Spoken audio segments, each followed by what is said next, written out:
Hello, I'm Marcus Railton, and welcome back to the second series of the ScotsCare podcast.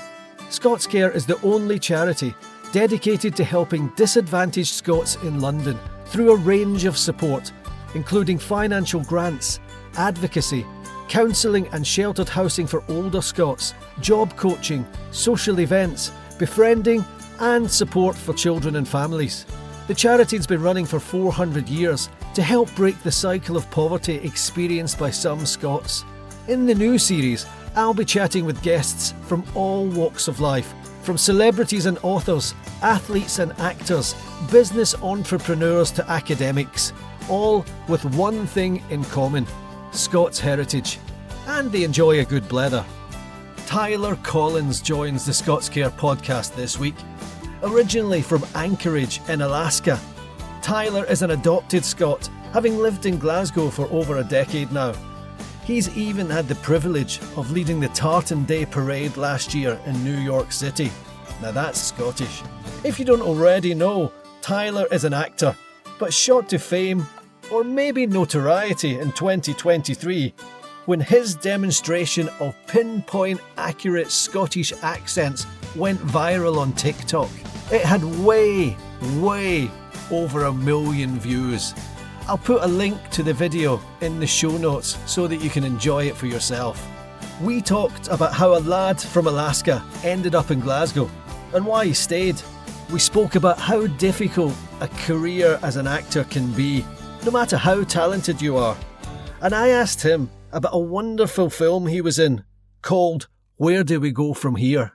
So here is Tyler Collins talking Scotland, Shakespeare, swashbuckling pirates, and we also managed even to cram in a bit of chat about the size of my ears and the fact that he is 6'7". Hiya. Thank you for doing this. Absolutely. Now, for anyone who doesn't know you, and you know, you're so multi-talented, but the thing that kind of brought you to my attention and about 1 million other people was when you did a TikTok video, and it just went literally viral. Not literally viral. It went viral, and I looked at it the other day, and I think it's got over 1 million hits now, hasn't it? Where you were just going through the different types of Scottish accents, and this is interesting because you're not a Scot, you're American. Yeah. I grew up in Alaska. So when you did that video, what was the point of you doing it? What were you thinking? I'll just knock this one out, or was it just a bit of fun? Well, so I had been at a friend's child's birthday, and they had, a few pals round. And so I was meeting people that I hadn't met before. And usually I do end up, my chat does eventually come to accents. And I'll be like, that video is basically my sort of accent chat anyways. Usually if I've been at the pub and I'm like, oh, well, this is how Scottish accents work, in my experience anyways. And we basically got chatting, and this guy was like, oh, by the way, Limmy has been saying that no Americans can do a Scottish accent. And I was like, really?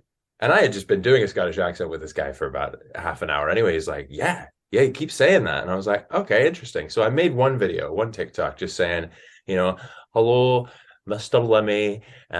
My name's Tyler Collins. I've been living in Glasgow for the past 10 years, but I'm actually from America.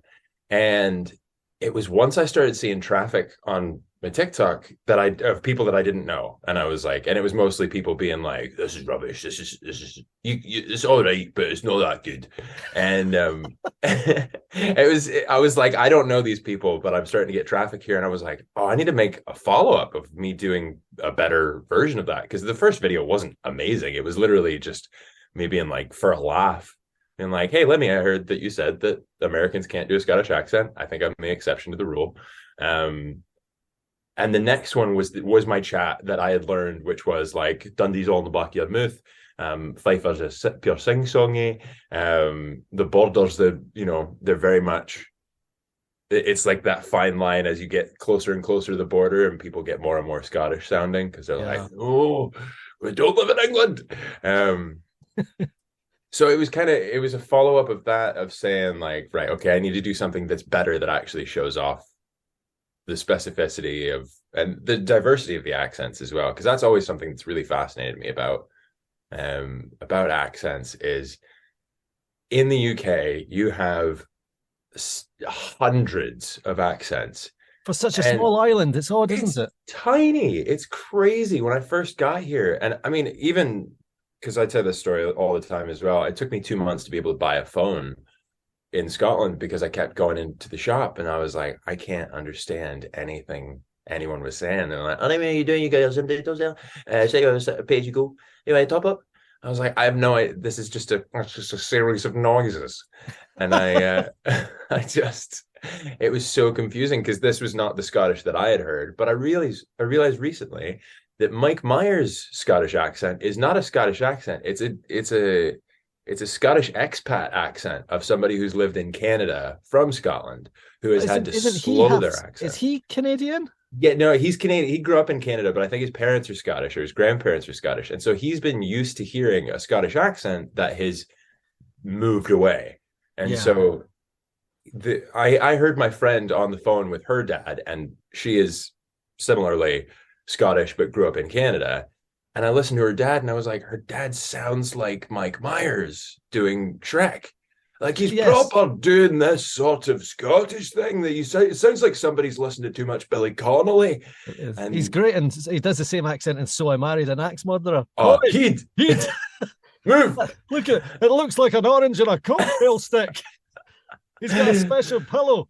He's gonna go cry himself to sleep in his massive pillow. Who's it? I like his accent. It's good. It's not bad. It is genuine because he's got the family, but it's not a Scottish accent. It's a Scottish Canadian accent. Yeah. Do you know when I first came across Mike Myers I don't know, this is way before you probably came to this country. There used to be a guy called Timmy Mallet, and he used to do the Wide Awake Club. Oh, I don't know it. Oh, and he used to have this big foam hammer, and he used to hit. You couldn't do it now. He used to hit the kids with it. Boom, boom, boom. Classic. And he dressed in really garish clothes, and he was funny, but in a kind of awful way. And Mike Myers, and I don't know who was with him, his comedy partner. They used to be on this show in the UK, and they used to do the Sound Asleep Club.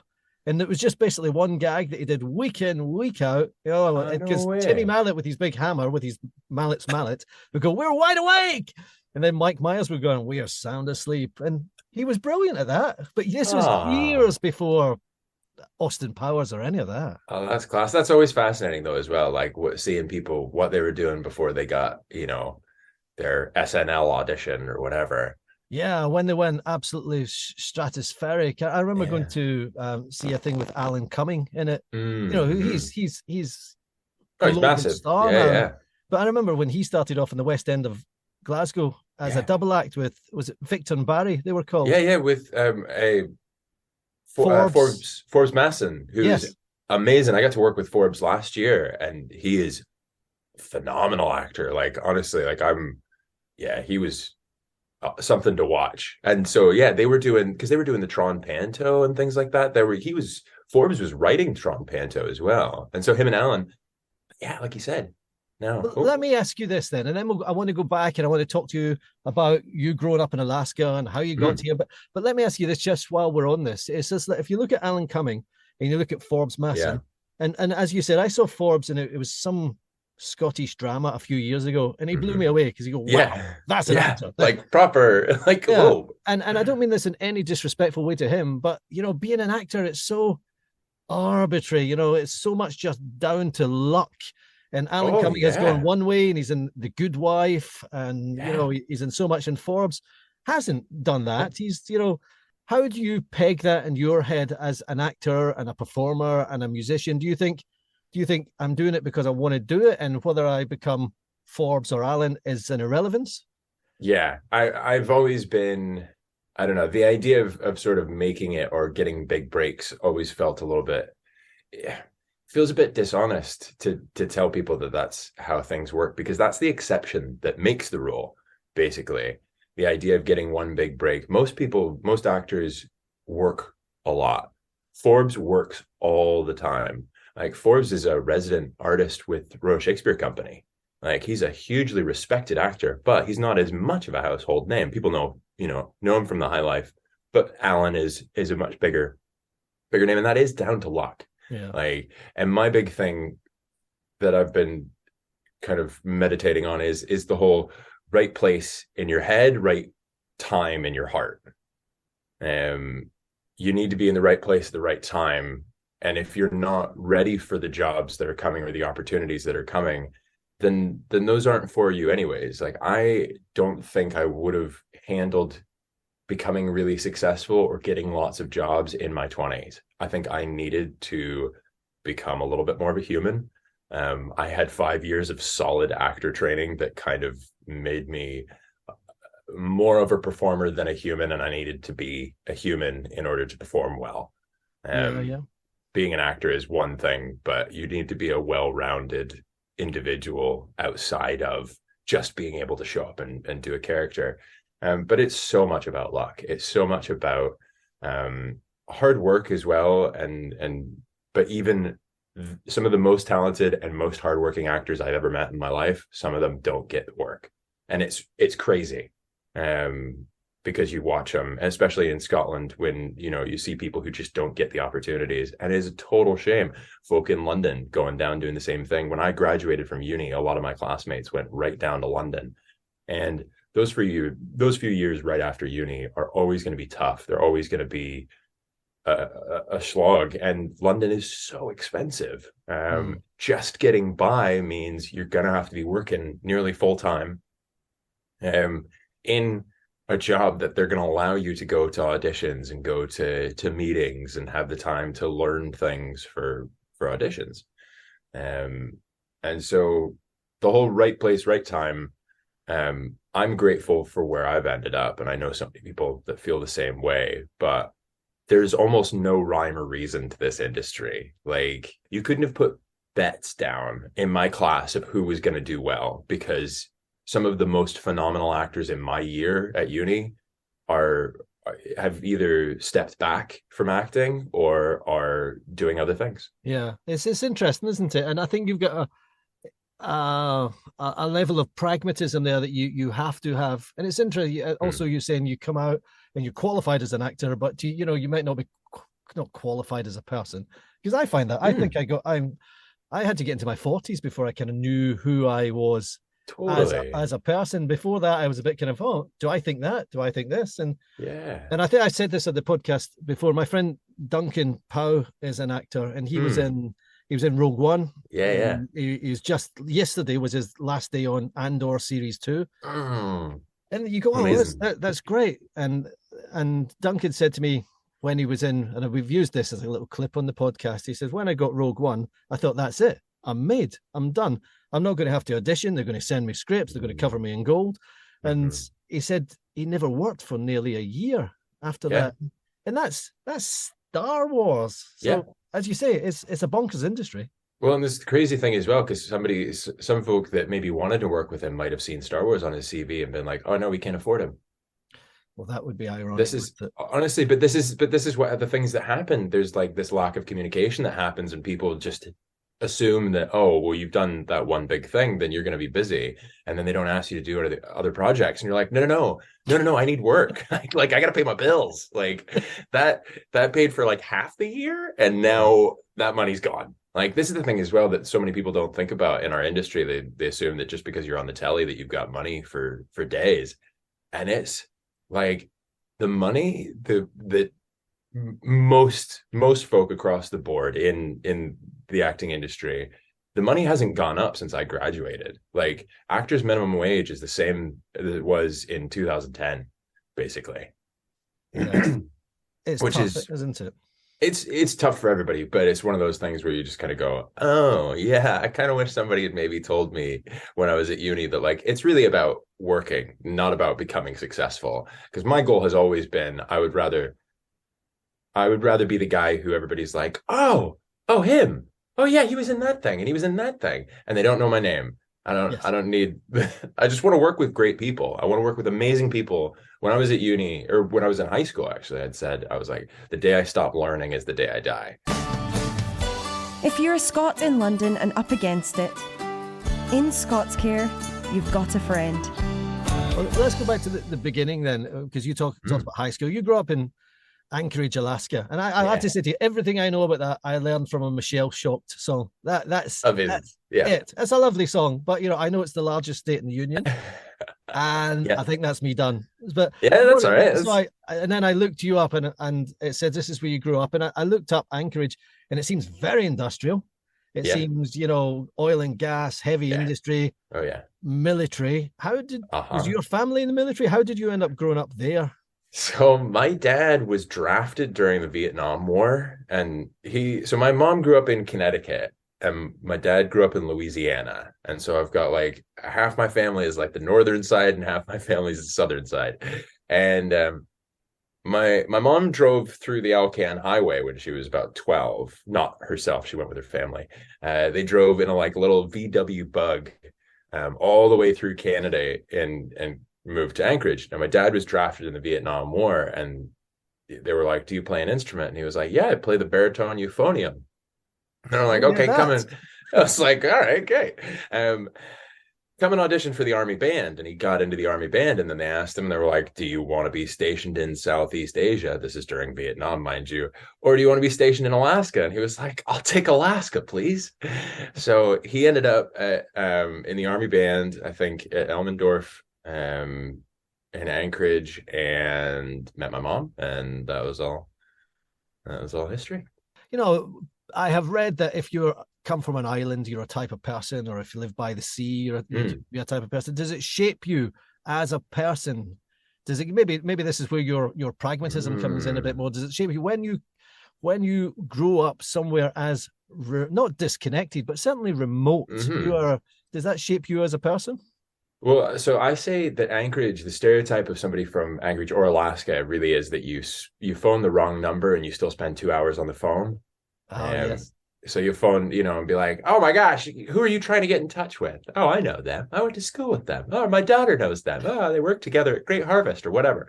And I do think it probably has helped my pragmatism. I think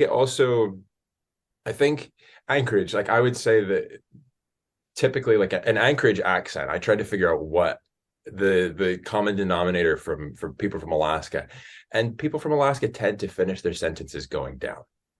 So you start off kind of strong, and then usually you kind of taper off and you go down. And I think that comes from you're not having to speak over anybody. It's not like people from the cities. You think of a New York accent, it's usually a quite forward and a little bit more fast, because even Glaswegian's fast because you've got a lot of competition around you to be heard and to be seen. And in Anchorage, we didn't have that as much. It was still there very much so. I mean, high school was typical sort of American high school experience. But there's less of a sort of, I don't know. Yeah, I've not got a good word in my head for it. But also, I think growing up in Alaska and having I never really felt like I was going to be on TV or that was possible for me. So it's always really touching for me when people reach out and they're like, oh my gosh, we saw you in this. This is really amazing. And when I can reach out back to them, because as a kid, the idea of seeing people on TV or in film or interacting with people was just not even in the scope of my reality. Going to Alaska, no bands came and toured Alaska. It was too expensive. We had one time Whose Line Is It Anyway came, and Colin Mockery was there, and it was like I could not have been more excited in my life. The fact that they came up, because it made us feel really special, and it's also one of the things with my TikTok stuff. One of the things that I really, really enjoy is when I can make people feel seen. And especially in smaller places in Scotland that don't get recognized very often, like the amount of Fifers that are like, yay, nobody talks about Fife. I'm like, yeah, I see you. Like, yeah, I years ago, I had a girlfriend who was from Dundee, and her dad was from Fife, and he was this terrifying man. And it was that kind of, I think you've done it on TikTok where they say 2 brown pies and a planning. Or they go, pies and a planning. Yeah. We used to go to Dundee and I would speak to the dad, and I had no idea what this man was saying. I don't sit for him. Sorry. Oh, yeah. He just nod. Yeah. You can't ask somebody to something appalling. You can't ask somebody what they said more than 3 times. That's just an unwritten rule. Well, this you're just going to say yes at that point. You got to just go, yeah, yeah, yep. Yeah. So No idea. on your Twitter handle, you're a 2 meter man, and I was thinking about this. I was thinking because when I was at school, my ears were the same size as they are now, and my dad passed away during COVID, and we cleared out his house, and there was a load of photos, and we had this school photo, and when they're all lined up, all the kids are all lined up on benches, so they're higher than there, and my ears were actually casting a shadow on the curtain behind us. So, and it did remind me. I thought, oh Christ, I did get quite a hard time, and I just wonder whether growing up in somewhere like Anchorage, were you gangly and tall then? Did you? Oh yeah. Did you ever get a hard time for that? Well, I was gangly and tall, but funnily enough, I was never the tallest kid in my class until the last year of high school. Like I was always second tallest in my year, and I never had any growth spurts. I was basically the kid that just always grew and that just never stopped when everybody else stopped. Like I hit 16, and I think I was maybe about, I don't know, 6'2" when I was 16, and then I just didn't stop. I'm sure when I was 18, I was taller than my brother because he's 6'4", and then I didn't stop growing until I was 21, and so I grew an extra 2.5 inches in 2.5 years. It's like, but I did get picked on, but funnily enough, it was actually acting that stopped me getting bullied when I was at school, because I did a couple competitions, like one of which was a 10-minute monologue called Dirk the Angry Scotsman, which would probably be borderline offensive for me to do now. Well, this was back in Anchorage. This is back in Anchorage. I was always fascinated with accents, and of course I was the kid who would run around, quoting Austin Powers, "Get in my belly." I was that kid running around to the point where people were like, okay, you can stop that now. So it was interesting that was you growing up in such an industrial area, that the arts, were the arts still encouraged for you at that point? Did you think this is what I want to do with my life? I was so lucky where I grew up and the schools that I went to, because basically I never would have been like, I'm going to be an actor. I had other people saying to me, you could probably make a career out of this. And I was like, really? I'm just messing around with voices and stuff, and I'm just like making people laugh. And I had a really supportive set of teachers who did the musicals when I was in middle school, and I got to audition for the musicals, and I learned a lot of stagecraft. It was Chad Sant and Sam Strumpler were just amazing. And they kind of believed in me and encouraged me to do a little bit more, because I'm not actually I'm not a pure extrovert. Like I can have chat and I can do things, but I don't necessarily like putting myself out there all the time. Like the TikTok stuff took a long time for me to even put stuff out there. And every time I post a video, I have the gulping heart anxiety of being like, okay, here we go. Let's be vulnerable again. Well, the problem with that is there's so much criticism from nutties who just want to say nasty things to people on social media. They just want to be seen and they want to be heard. They have a wound that they're dealing with, and I've been able. My girlfriend's really, really great at being able to reframe these kind of things and being able to look at it in a positive way, where you're not going, oh, those assholes keep commenting. I was gonna just be really Scottish as well for any criticism, and I was just gonna say you're more. Everything, more. And the first guy, and it worked perfectly the first time, but then afterwards I was like, actually, it just seems a little bit juvenile if I do it all the time. But the first guy, it with did ya? Did ya? Oh, aye. That's all right. But the first guy was like, no, these are rubbish, and I was like, you're more. And he replied, he was like, what about my more? And I was like, I don't know, this guy looks quite. Tyler, that is a dangerous. I was like, this guy looks quite big. I'm like, I hope she's well. And he was like, aye, all right, good on you. I was like, whoo, got away with that one. Oh yeah, backing out of a verbal cul-de-sac there. 100%. Yeah. So how? Because you gotta be positive online. There's so much negativity on. I make sure that I'm always in a good headspace before I make a video as well, because it's even one of those things where if you're feeling a certain way, people will sense it. Humans are incredibly sensitive to emotion and body language. The Saltire Donor Club is our monthly giving club. Could you spare a monthly donation of any amount to help homeless and vulnerable Scots? Visit our website to give monthly and join the Saltire Donor Club. It couldn't be easier, and it will make a difference to those struggling in London. So how did you go from Anchorage to Scotland? How did you choose Scotland? Because it's interesting you said the way people talk in Anchorage to, Scotland's quite a close community, even though it's a country. People will talk to you. They'll stop at a bus stop and talk to you. Even though when they talk to you, communication is like 98% sarcasm. Oh yeah. Oh, I didn't understand what banter was for years. I was one of the guys in my year in uni, Scott Fletcher, who's on River City. Him and I were like brothers when we were at uni, but he would just rip the absolute piash out of me. And I was like, one day I was like, Scott, stop it. And he was like, what is the problem, mate? And I was like, I don't like, why are you being so mean to me? And he was like, no, this is like, I'm doing this because I like you. Yeah, like, this is just banter. But it was also one of those things, like, that was a great lesson. That was one of the things that I needed to learn by coming to Scotland, because I was probably a little bit uptight coming from. So the way I made it over to Scotland was I had one extra stop before I came to Scotland. Again, part of being so incredibly lucky and having so many supportive people around me and teachers that believed in me. This is a big thing for me. I would not be where I am if it wasn't for teachers believing in me and actually caring about where I ended up. That was massive for me. One of my band teachers said, if Tyler's really, really serious about doing acting, he should apply for this school called Interlochen. And Interlochen is like this art school. It's like Hogwarts for the arts. It's how I describe it. Like Yo-Yo Ma went there to summer camp. Like, there's absolutely amazing artists that came out of there.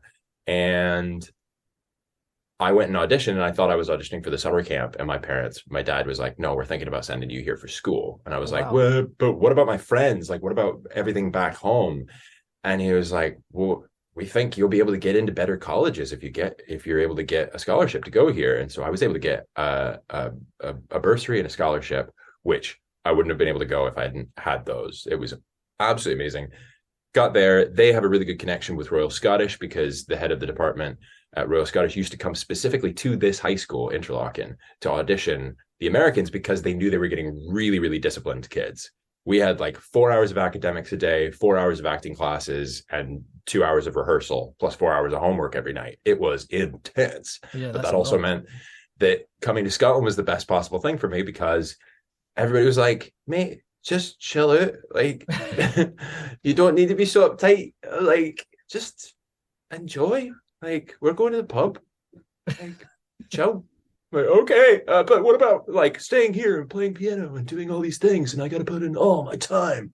I got to earn my money. I got to make my money worth it, because obviously I was paying more money. Yeah, of course. But it was so much cheaper studying here than it was in America. One of the schools I got into wanted $55,000 a year. Wow. I would have graduated $250,000 in debt with a degree in acting. Oh, you'd have paid that back quickly. Oh, yeah, absolutely. On my deathbed. Look, I want to talk to you about this film. Where do we go from here? Oh, yeah. I thought that was a beautiful film. I watched it the other day, and I'd never heard of it. And it was great. And you were great in it. And thank you. I just thought it was so nuanced, and so, it didn't need a lot of jeopardy. There's nobody jumping out of airplanes. It was it was a beautifully written, beautifully filmed story. How did that come about for you?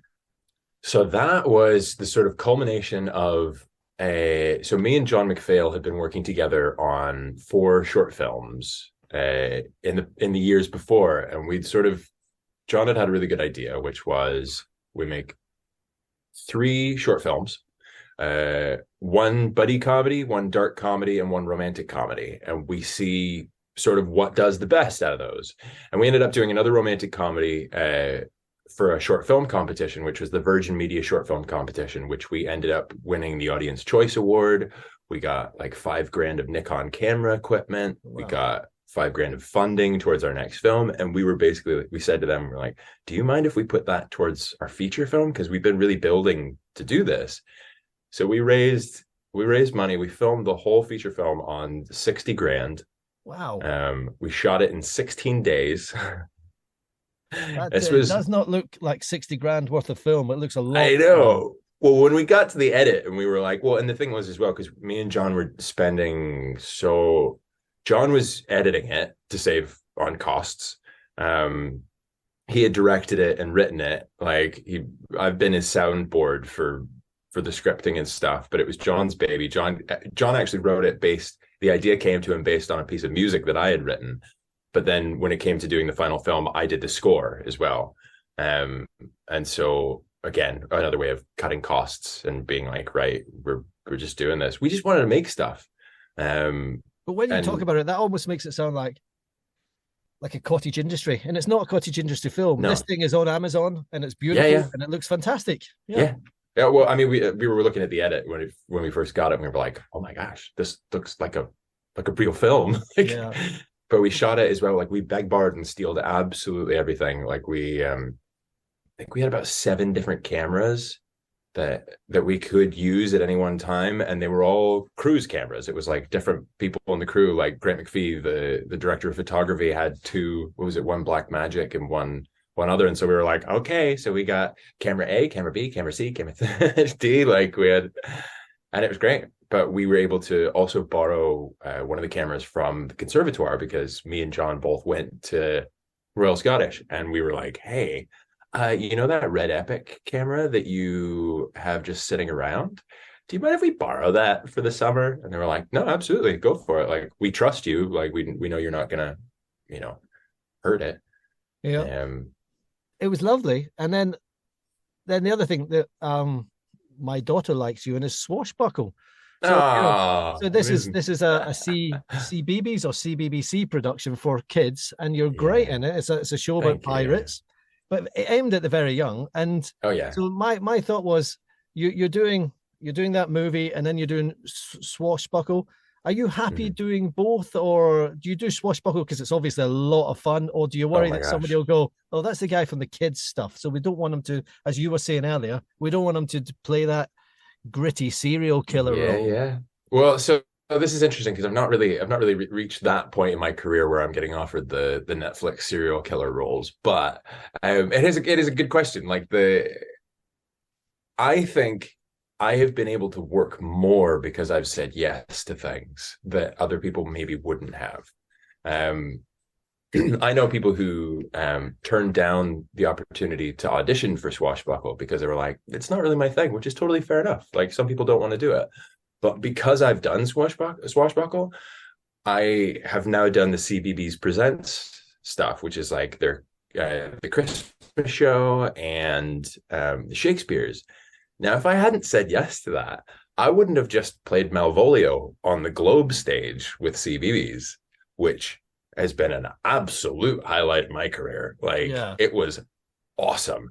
And that's all because I was like, being open to it, and being open to the things that are right for me as well. Like there have been things that have come along that haven't been right for me. I've only just recently gotten to a point where I can say no to jobs. Like, it must be a lovely feeling where you're thinking, okay, I've got the mortgage or the rent paid for a little bit, so I can start to make decisions now.